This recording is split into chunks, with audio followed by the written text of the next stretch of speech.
শুভ দুপুর প্রিয় দর্শক, আপনাদের সকলকে সাদর আমন্ত্রণ চ্যানেল আয়ের পর্দায় আপনাদের প্রিয় আয়োজন ফ্রেশ প্রিমিয়াম টি তারকা কথনের আজকের পর্বে।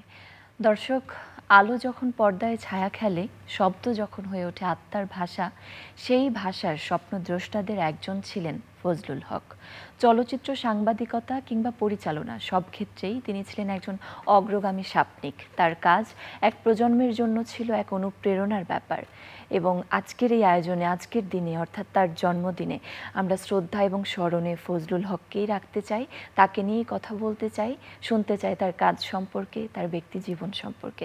এবং তার বিষয়ে কথা বলার জন্যই আজ তারকা কথনের স্টুডিওতে আমন্ত্রিত হয়ে এসেছেন বহুগুণে গুণান্বিত মানুষ, আমাদের সকলের ভীষণ শ্রদ্ধেয় ছোটকু আহমেদ। ভালো আছে।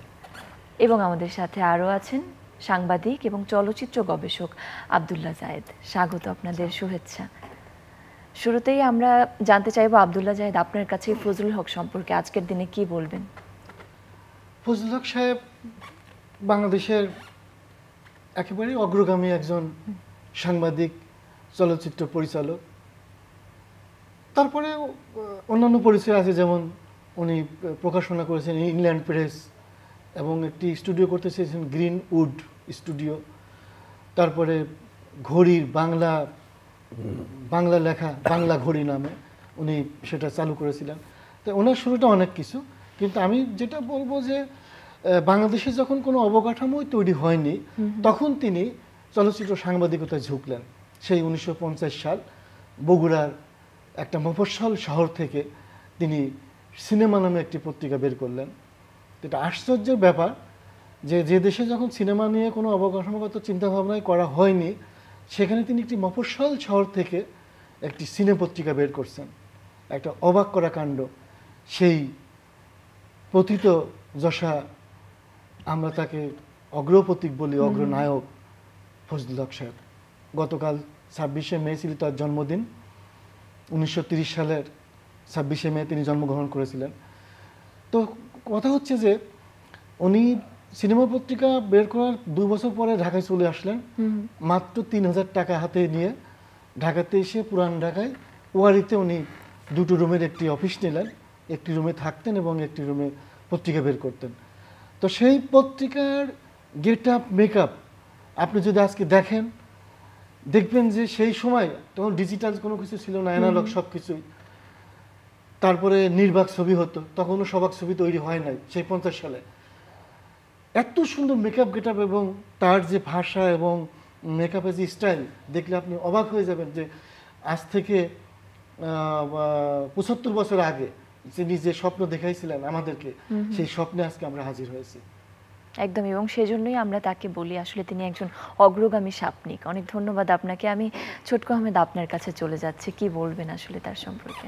আমি তো প্রথমেই আমার বিনম্র শ্রদ্ধা তার প্রতি, কারণ 1950 সালে তখন আমরা স্কুলে মাত্র ক্লাস 2তে 3তে পড়ি। তখন আমরা সিনেমা নিয়ে কিছু বুঝিও না। তখন উনি মানে জন্মের 20 বছর পরে সিনেমার নামে একটা পত্রিকা বের করে ফেলেছে। চিন্তা করেন কত বড় একটা অভাবনীয় কাণ্ড। একদম। আর সিনেমাও তখন আমাদের দেশে গড়ে ওঠেনি। তারপরে আমরা যখন আস্তে আস্তে লেখাপড়া শিখতে শুরু করলাম, তখন সিনেমার প্রতি একটা ভক্তি এসে গেল। আমি, আমার এক বন্ধু ছিল হাবিব খান, এখানকার পেয়ে, তো আমরা সবাই আস্তে আস্তে এতে আসলাম সিনেমাতে। এবং সিনেমাতে আসার পর থেকেই অবাক হয়ে গেলাম যে একটা আলাদা জগৎ। এবং এই জগৎটা 1950 সালে উনি যখন সিনেমা পত্রিকা বের করে, আমরা তখন পড়িনি, পরে আস্তে আস্তে আমরা দেখতে নিলাম। আর তারপরে এই যখন 2004 সালে উনার নামে একটা পদক বের হলো, তখন থেকে আমরা সিনেমার লোক তো খুব আশা করেছিলাম যে কবে আমরা একটা এরকম পদক পাবো, কবে পাবো। এবং 2023 সালে গিয়ে সে আচারে পূর্ণ হলো। মানে আমার জীবনের শ্রেষ্ঠ একটা পদক হচ্ছে ফজলুল হক সাহেবের স্মৃতি পদক। কারণ তিনি ছিলেন আমাদের মতো একজন লোক, চলচ্চিত্র নির্মাতা, চলচ্চিত্র সাংবাদিক। ওদের মানে সবাই মিলে ওনাকে আমরা এত ভালো লাগলো যে আমার মনে হলো যে আমার জীবনে যত জাতীয় পুরস্কার বলেন, যত পুরস্কার পেয়েছি, তাতে সর্বশ্রেষ্ঠ পুরস্কার হচ্ছে ফজলুল হক সাহেবের স্মৃতি পুরস্কার। আমাকে এত আনন্দ লেগেছে যে আমি বলতে পারবো না। এবং তার সবাইকে বুঝিয়েছি আমি যে আমাদের লোক মানে চলচ্চিত্রের জন্য কখন ভাবনা সে করেছে, যখন চলচ্চিত্রের কোনো নামগন্ধ নেই, তখন থেকে তিনি চলচ্চিত্রে তাই করেছে। এবং সাংবাদিকতা তো ও ভালো বলতে পারবে, সাংবাদিকও মানুষ, সাংবাদিকতার প্রত্যেকটি বলা যায়, কারণ সিনেমা একদম মানে প্রথম থেকে তিনি সাংবাদিকতা করে এসেছেন। এবং তার তো অনেক গুণ। আমার বাসা গুলিস্তানের কাছে নালিন্দা, ওখান দিয়ে একটা খাবার দাবার দোকান ছিল ওনার, ওখানে বাংলা ঘড়িটা আমরা দেখতে যেতাম সবাই মিলে, যখন যে বাংলাও বলে ঘড়ি হয় আমরা দেখতে যেতাম, সবই ওনার। মানে ওনার কীর্তিমানের কথা আমার কাছে মানে অবাক কাণ্ড লাগে। আর সবচেয়ে বড় কথা হচ্ছে কি জানেন, আমরা যে বলি যে সন্তান বাবার করে না, অমুক করে না, কিন্তু আমাদের দেশে এমন সন্তান আছে যারা বাবাদের মহিমাকে গরিমাকে উজ্জ্বল করে তুলে, আমরা সেটাই দেখেছি। হ্যাঁ, এইগুলো একটা উজ্জ্বল দৃষ্টান্ত মানুষের কাছে, যে আমাদের মধ্যে গর্ব করার মতো লোক আছে। একদম, একদমই তাই। অনেক ধন্যবাদ আপনাকে। আমি আবারও আব্দুল্লাহ জাহিদ আপনার কাছে ফিরে আসছি। আপনি বলছিলেন আসলে তারই যে সিনেমা পত্রিকাটি নিয়ে, এবং সেই সিনেমা পত্রিকার মেকআপ নিয়ে বলছিলেন, পেজ মেকআপ এবং সব কিছু ভীষণ রকম আধুনিক মনস্তত্ত্বের একজন মানুষ ছিলেন তিনি। আমি একটু সেই সময়ের প্রেক্ষাপটে জানতে চাইবো, আসলে এই সিনেমা পত্রিকাটি সেই সময় আসলে নিশ্চয়ই একটা বিপ্লবী তৈরি করেছিল, কিংবা নতুনভাবে যে এইরকমভাবে কাজ করা যায়, সিনেমা নিয়ে লেখালেখি করা যায়, আসলে সেই সময় এই ভূমিকাটা কেমন ছিল আপনাদের মাঝে? আসলে সেই সময় পত্রিকাটা দেখলে আপনি অবাক হবেন। আমার কাছে কয়েকটা সংখ্যা কম্পিউটারে আমি রেখে দিয়েছি, আমি দেখি যে তার যে মেকআপ এবং লেখার যে টাইপ, আমি চিন্তা করি যে এই টাইপটা উনি কীভাবে কোথা থেকে পাইলেন। আমার কাছে অবাক লাগে যে এত সুন্দর টাইপ, যে টাইপ মানে যখন মেকআপ দিয়ে 3 কলাম দিয়ে ছাপা আছে পত্রিকাতে, এত সুন্দর দেখা যাচ্ছে, এবং অক্ষরগুলো, হ্যাঁ, এবং বিভাগগুলো সুন্দর সুন্দর নামের বিভাগ, যে চিঠিপত্রের বিভাগ এবং অভিযোগ বিভাগ এবং শুটিং স্পট, এইরকম সব বিভাগ ভাগ করা, নামগুলো খুব সুন্দর। কিন্তু কথা হচ্ছে যে উনি শুরুটা করেছিলেন 50 সালে, কিন্তু দেখেন যে 53 সালে চিত্রালী পত্রিকা আসলো। চিত্রালী তখন কিন্তু বাংলাদেশে একটা আবহ সৃষ্টি করলো সিনেমা পত্রিকা হিসাবে। উনি 60 সাল পর্যন্ত সিনেমা পত্রিকা চালিয়ে গেলেন, তখন 100টিয়া সিনেমা মানুষ দর্শকদের ইয়ে করা। এর মধ্যে উনি সিনেমা তৈরিও করলেন, যে পরিচালনায় গেলেন, প্রেসিডেন্ট ছবি দিয়ে শুরু করলেন, যেটা তারই 2 পুত্র, এক পুত্র এবং কন্যা ফরিদুজ্জা সাগর এবং কেকা উনি অভিনয় করেছিলেন, এবং দুর্দান্ত সাগর সাহেবের চরিত্র ছিল খুব দুর্দান্ত, যে মানে নায়ক, ছোটবেলার নায়ক, সে পরিশ্রম করে তাকে করতে চেয়েছে, এত ইয়ে ছিল। এবং শুটিংও করেছিলেন, যে ঢাকা, কক্সবাজার, রাওয়ালপিন্ডি, করাচি, লাহোর, পেশোয়ার, এই সব জায়গায় শুটিং করেছিলেন। মানে উনি যখন শুটিংয়ে যা প্রয়োজন সেই জায়গায় স্পটে শুটিং করেছেন। এই যে একটা বাস্তবতা, এটা আমাদের পরিচালকরা বুঝতেন যে আসলে সিনেমা হচ্ছে বাস্তব। আমরা যখন সিনেমা দেখি তখন আসলেই বাস্তব আমাদের মনে হয়। কিন্তু উনি সেইভাবে উনি সহযোগিতা পাননি, বাধাগ্রস্ত হয়েছেন। সিনেমা পত্রিকা ব্যান্ড করে দিল, নাম চেঞ্জ করে পরবর্তীতে রিলিজ দিতে হলো। তারপর উনি আজান ছবি বানালেন, আজান ছবিটাও উনি পরবর্তীতে 75 সালে উত্তরণ নামে রিলিজ দিতে হলো। এবং সবচেয়ে বড় যে ব্যাপারটা ছিল, সম্ভবত 1962-63 সালে, যেটা আমি গবেষণা করে পেয়েছিলাম, যে উনি রূপবান ছবি বানালেন, শুরু করলেন, 2 দিন শুটিং করলেন নায়িকা সুজাতাকে নিয়ে, কিন্তু সেই ছবি উনি শেষ করতে পারলেন না। পরবর্তীতে ছবিটা অধ্যাপক সালাউদ্দিন সাহেবের কাছে বিক্রি করে দিলেন। কেন পারলেন না? যে প্রযোজক, আপনার সদরঘাটের এক প্রযোজক, বোধহয় সম্ভবত হারুনুর রশিদ সাহেব, উনি শুরুটা করেছিলেন প্রযোজক হিসেবে, কিন্তু পরবর্তীতে উনি সরে গেলে প্রযোজক সাহেব ছবিটা করতে পারলেন না। তো এই যে একটা ভালো কাজ, এই যে রূপবান যখন 64 সালে রিলিজ হলো, সালাউদ্দিন সাহেব তৈরি করলেন, ওই তার শুটিংয়ের কিনে নিয়ে উনি শেষ করলেন।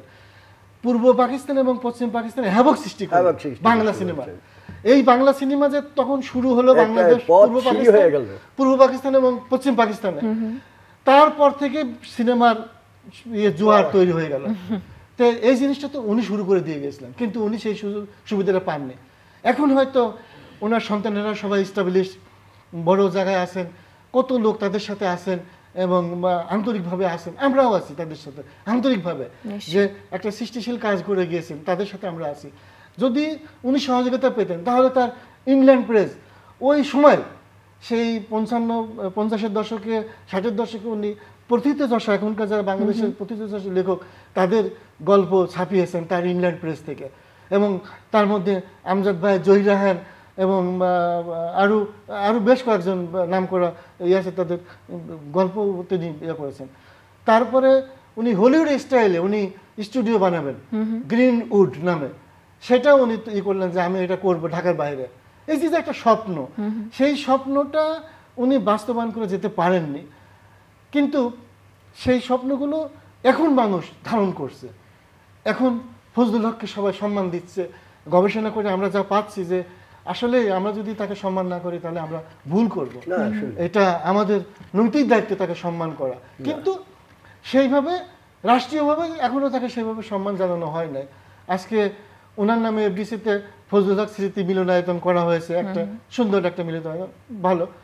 ওনার ফজলুল হক স্মৃতি পুরস্কার 2004 সাল থেকে চালু করা হয়েছে, একজন চলচ্চিত্র সাংবাদিক এবং একজন চলচ্চিত্র পরিচালককে দেওয়া হচ্ছে পুরস্কার এবং সম্মাননা, যেটা আমিও 2023 সালে পেয়েছি। এই যে একটা বিরাট সম্মাননা। উনি বললেন যে এই ফজলুল হক স্মৃতি পুরস্কার আমার সবচেয়ে বড় পুরস্কার, আমিও প্রায় 25টা পুরস্কার পেয়েছি এই পর্যন্ত, তার মধ্যে সবচেয়ে বড় পুরস্কার ফজলুল হক স্মৃতি পুরস্কার। এবং আমাদেরও আসলে ভীষণ ভালো লাগছে যে আপনারা দুজনেই সেই পুরস্কার প্রাপ্ত মানুষ, এবং আজ তাকে নিয়ে যখন আমরা কথা বলছি আপনাদের দুজনকে আমাদের আয়োজনে পেয়েছি। অনেক ধন্যবাদ আপনাকে। আমি আবারও ছুটকু আহমেদ আপনার কাছে ফিরে আসছি। এই যে আমরা কথা বলছিলাম তার পত্রিকা কিংবা তার চলচ্চিত্র নির্মাণ সবকিছু নিয়ে, যখন এই যে চলচ্চিত্র নির্মাণে আপনি নিজেই বলছিলেন একটু আগে, তিনি আপনাদের জন্য এক অনুপ্রেরণার জায়গা ছিল। আমার গর্ব, বললাম না, আমাদের একজন গর্বের মানুষ, আমরা বলতে পারি অহংকার করে। প্রেক্ষাপটে যদি চিন্তা করি তখন কিন্তু এত আধুনিক ক্যামেরা সেটআপ বা কিছুই ছিল না, এবং সেই সময় যখন তিনি যে একটি শিশুতোষ চলচ্চিত্র নির্মাণ করলেন প্রেসিডেন্ট, সেখান থেকে আসলে সেই সময় এই চলচ্চিত্রটি কিরকম সাড়া জাগিয়েছিল? ওইখানে তো ভীষণ ঝাড়া, কারণ আমাদের ওখানে শিশু চলচ্চিত্র খুব কমই হতো সেই সময়, কিন্তু আমরা তখন চলচ্চিত্র ওই শিশু, তখন আমরা শিশু, কিন্তু আমরা তখন ওইসব চলচ্চিত্রে কি দেখতাম এবং ওইখান থেকে আমরা যা আস্তে আস্তে চলচ্চিত্রের প্রতি আমাদের অনুপ্রেরণা আসে এইসব চলচ্চিত্র দিয়ে, এগুলি দেখে দেখে আমরা চলচ্চিত্রের দিকে এগিয়ে আসি। আমাদের এমনি লেখাপড়া, আমার বাবা সরকারি চাকরি করতো, আমরা লেখাপড়া করতাম, এবং উনি যে স্বপ্নগুলি দেখেছেন আমার সবচেয়ে ভালো লাগছে কি জানেন, সেই স্বপ্নগুলো এখনকার যে চ্যানেল আই, এখনকার যে সাগর, এখনকার যে এরা কিন্তু কেড়ে নিয়ে যাচ্ছে। এখন কত ভালো ভালো ছবি এরা দিচ্ছে, সেই ছবিগুলিটি এখন আমাদের সমৃদ্ধ করছে আমাদের চলচ্চিত্র জগৎকে, যে এত ভালো ভালো ছবি এরা প্রডিউস করছে যে বাবার সেই স্বপ্নটাকে তারা একেবারে পূর্ণ করে দিয়েছে। একদম, একদমই তাই। আমাকে তো মানে I am really very impressed যে একজন সত্যিকার অর্থে একজন আমরা পেয়েছি, যে যাকে নিয়ে আমরা গর্ব করতে পারি, আমাদের অহংকার, যে আমাদের প্রথম চলচ্চিত্রকে তারা প্রেসিডেন্ট পুরস্কার মানে প্রেসিডেন্ট বেরিয়েছে এবং প্রথম চলচ্চিত্র বিষয়ক একটা পত্রিকা বের করেছে। এবং আরো একটি ব্যাপার নিয়ে আপনি কথা বলছিলেন একটু আগে, উত্তরণ চলচ্চিত্র। আসলে সেই চলচ্চিত্রে কারা ছিলেন একটু শুনি গল্প। আমি উত্তরণ চলচ্চিত্র তখন দেখিনি, ওরা ও জানি, ওই সব সাংবাদিক তো গবেষণা করেছে। তাহলে আমরা আব্দুল্লাহ জাহিদ আপনার কাছ থেকে একটু শুনি চলচ্চিত্র। উত্তরণ চলচ্চিত্র আমিও দেখিনি, এটা 1975 সালে রিলিজ হয়েছিল, তখন আমি 1 বছর পরে আমার জন্ম। তো সেখানে ছিলেন চিত্রা জহির ছিলেন নায়িকা, তারপরে এবং আমরা স্ক্রিনে দেখতে পাচ্ছি সেই চলচ্চিত্রের স্ক্রিপ্টিং এর একটি হ্যান্ডরাইটিং কপি এবং একটি ছবি। তারপরে রহমান ভাই ছিলেন, তারপরে আনোয়ারা আপা ছিলেন, এরকম ভালো কাস্টিং নিয়ে করেছিলেন। তো আসলে উনি শুরুটা করছেন, কিন্তু সবকিছু করছেন একটা উপমা রেখে গেছেন, যে বাংলাদেশে 1956 সালে প্রথম মুখোমুখি ছবি সবাক চলচ্চিত্র প্রথম নির্মিত হলো, তারপরে 1960 সালে প্রথম সবাক ছবি ছোট প্রেসিডেন্ট বানালেন শিশুতোষ চলচ্চিত্র প্রথম। তার আগে কিন্তু বাংলাদেশে 3টা ছবি রিলিজ হয়েছে, মুখোমুখি, আসিয়া, মাটির পাহাড়, এই 3টা ছবি হয়েছে। উনি এটাই শিশুতোষ আকাশের মাটি, 4টে ছবি সবাক। তো সেই সময় সবাক ছবি তৈরি করা কত কঠিন, যেখানে কোনো যন্ত্রপাতি নাই, কোনো মেশিন নাই, কিছু নেই, উনি শুরুটা করে গেছেন। তো করে গেছেন এবং সফল হয়েছে। তখনও জানতো না কেউ যে শর্টটা চলছে, এখানে কেটে দিয়ে যা করবে তাও চলছে, এবং তিনি সফলও হয়েছে। কিন্তু যদি উনি রূপবানটা শেষ করতে পারতেন, যদি প্রডিউসার যদি তার পিছন থেকে সরে না যেত, তাহলে আজকে উনি বাংলাদেশে কালজয়ী হয়ে যেতেন। শুরু করেছেন, কিন্তু ওনার অংশই পরবর্তীতে সালাউদ্দিন সাহেব শেষ করে রিলিজ দিয়েছেন, যেটা আরো রণ সৃষ্টি করলো 2 পাকিস্তানে। তো সেটা হচ্ছে যে বলছি যে উনি শুরুটা করে গেছেন, যে একটা জিনিস নাই সেই জিনিসটা উনি করে গেছেন। আমরা মনে করেন যে এই ঘড়িতে বাংলা দেখছি, সেটা তো ওনার অবদান, সবাই যে বাংলা ঘড়ি ইনভাইটেড কমান্ড, বললাম না, আমরা দল বেরিয়ে যেতাম দেখতে যে ওখানে বাংলা ঘড়ি। তারপরে উনি যে হোটেল করেছিলেন গুলিস্তান, আমি শুনেছি, আমি কোনোদিন দেখিনি, খাবার দাবার হোটেল, মানুষ সব সাহিত্যিকরা সেখানে গিয়ে মানে ইয়ে করে পড়তেন এবং আড্ডা হতো। এই আড্ডা থেকে অনেক ভালো জিনিস বেরিয়ে আসছে এবং ওখান থেকে ভালো ভালো সিনেমা তৈরি হয়েছে। অনেক যারা মারা গেছেন, হ্যাঁ যারা মারা গেছেন তারা ওখানে আড্ডা মারতেন এবং ওখান থেকে সিনেমা তৈরি হয়েছে পরবর্তীতে বাংলাদেশে। যে সিনেমাগুলো আজকে আর্কাইভে আছে, এমনকি চ্যানেলেও অনেক পুরনো সিনেমা সংগ্রহ করছে তারা, তো এটা একটা ভালো দিক যে চ্যানেলে যে রোমান্টিক বাংলা সিনেমার পাশাপাশি যে 60-70 দশকের পুরনো বাংলা সিনেমাগুলো সংগ্রহ করছে যতটা পারছে, এটা একটা বিরাট অবদান। কারণ এই সিনেমার কোনো কিছু নাই বাইরে কোথাও, যে একটা গান দেখবেন কালজয়ী গান, একটু সিকোয়েন্স ডায়লগ শুনবেন, একটা সব চ্যানেলে এই যে একটা সংগ্রহ করার পদ্ধতি, সিনেমার প্রতি যে একটা আন্তরিকতা, এইটা ফজলুল হক সাহেবের বংশধরদের মধ্যে আছে এবং সেটা একটা আমরা বলবো যে ফরিদুজ্জামান সাগর, তার ঐকান্তিক প্রচেষ্টায় আজকে এত বড় একটা কাজ হচ্ছে বাংলাদেশে, যে পুরনো ছবিগুলো আজকে যা যিনি মালিক তার কাছে নাই, যে চ্যানেলে আছে আজকে আমাদের যত ভালো ভালো ছবি আছে না পদ্মা নদী বাদী সব এখানে, এবং আমরা গবেষণা করছি। উনি বললেন যে হঠাৎ বৃষ্টি অনুষ্ঠান করছিল চ্যানেলের উপরে, একটা বড় প্রোগ্রাম করছিলেন এবং বড় অনেক কিছু বই বের করছিলেন। এই যে ভালো জিনিসের যে একটা কদর, একটা মূল্যায়ন, সেটা চ্যানেলাই এখন করছে এবং সেই সাথে সাথে অন্যরাও আসছে। আজকে অন্যরাও সেই পথ ধরছে যে চলচ্চিত্র, যদিও আজকে চলচ্চিত্রে অনেকটা হয়ে গেছে, কোণঠাসা হয়ে গেছে, সিনেমা হচ্ছেই না, তারপরেও যে আমরা কথা বলছিলাম অগ্রগামী স্বপ্নিক ফজলুল হককে নিয়ে, এবং তার কথা বলতে আসলে আসলে অনেক রকম কাজের কথা চলে আসে। আমরা একটু আগেই বলছিলাম তারই সিনেমা পত্রিকাটির কথা, এবং যখন আসলে সিনেমা পত্রিকা কেন কোনো পত্রিকাতে লেখা কিংবা এই ধারাটি শুরুই হয়নি, তখন তিনি এরকম একটি পত্রিকা চালু করেছিলেন। আসলে আমি জানতে চাইবো এই পত্রিকাতে তখন কারা লিখতেন বা কিভাবে আর কি এই পত্রিকার কাজগুলি সম্পাদন হতো? তখন আমি একটা নাম দেখেছি, পীযূষ বসু নামে একজন লিখতেন বোম্বে থেকে, খুব ভালো ভালো রিপোর্ট দিতেন। বেশ উনি শুটিং সেটে গেছেন, যে তৎকালীন নায়িকারা মধুবালা, সাবিহা, এই মানে এরকম যারা ওই সময়কার ছিলেন, উনি দেখতাম যে ওনার লেখা পীযূষ বসু, উনি ওই সেটের লোকেশনে মানে ওই জিনিসগুলো উনি লিখতেন খুব সুন্দর ভাষায়, এবং ছবিগুলো ক্যাপশন সহ দিতেন। ছবিগুলো খুব চমৎকার, মানে রোমান্টিক ছবি দিতেন। তো মানে পেজটা দেখলেই নজর কাটতো, যে মেকআপটাই সবচেয়ে বড় সৌন্দর্য ছিল পত্রিকার। আমি মাঝে মাঝেই দেখি যে আসলে আমরা পারি না, এখনো আমরা ডিজিটাল যুগে, এখনো কিন্তু আমি দেখেছি, আমি চেষ্টা করি, আমার নিজের একটা পত্রিকা আছে সাপ্তাহিক সাহেব সিনেমা ম্যাগাজিন, আমি চেষ্টা করি ওইরকম করার জন্য, কিন্তু হয় না।